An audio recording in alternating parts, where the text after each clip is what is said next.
uNkulunkulu wabokhokho omkhulu la sibangasekho emhlabeni. Siyakhuleka baba, siyathandaza.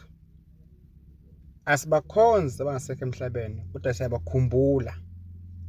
Sithi kuwe Nkosi yamakhosi, sinikeza amandla moya ongcwele, moya wokuphila. Ebunzimeni esibhekane nabo Nkosi yamakhosi. Sinike injabulo Nkosi yamakhosi, siyayikhulekela futhi siyayicela kuwe baba ngamandla kaNkulunkulu. Ukuthi Nkosi yamakhosi sikufisile nakulo nyaka Nkosi yamakhosi, makwenzeke bese kuyaphumelela. Ubuhlungu Nkosi yamakhosi bungaphindaphindeke empilweni zethu. Nkosi yamakhosi moya ongcwele Jehova namandla mkhulu sabeka. Siyakhulekela ngiloze kulunga. Ngiloze yokuphila makube kuhle njalo Nkosi yamakhosi. Abantu umngcwele bafuna umsebenzi abawutholi, baye bayathatha Nkosi yamakhosi egameni lika Jesu moya wokuphila. Lulingalo yakho Nkosi yamakhosi.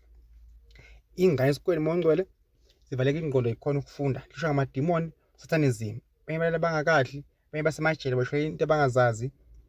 Abanye bacosha emsebenzini. uNkulunkulu aphakade, abanye bafuna ukuphumele bona Nkosi yamakhosi. Siyakhuleka Nkosi namandla esezulwini. Yenza ukukhanya moya wokuphila.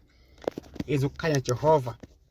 Yenza ukukhanya moya ongcwele egameni lika Jesu. Bafuna mhlawumbe izithunywa zabo amadlozi. Makube kuhle Nkosi yamakhosi. Abaneziphiwo mayisebenze kakhulu lo Nkosi yamakhosi.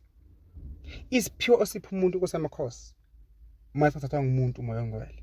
Jehova namandla moya wokuphila. Susa yonke lemithwalo lo nyaka wa 2022. Kube kuhle njalo Nkosi yamakhosi. Kukhanye njalo ngiloze kulunga.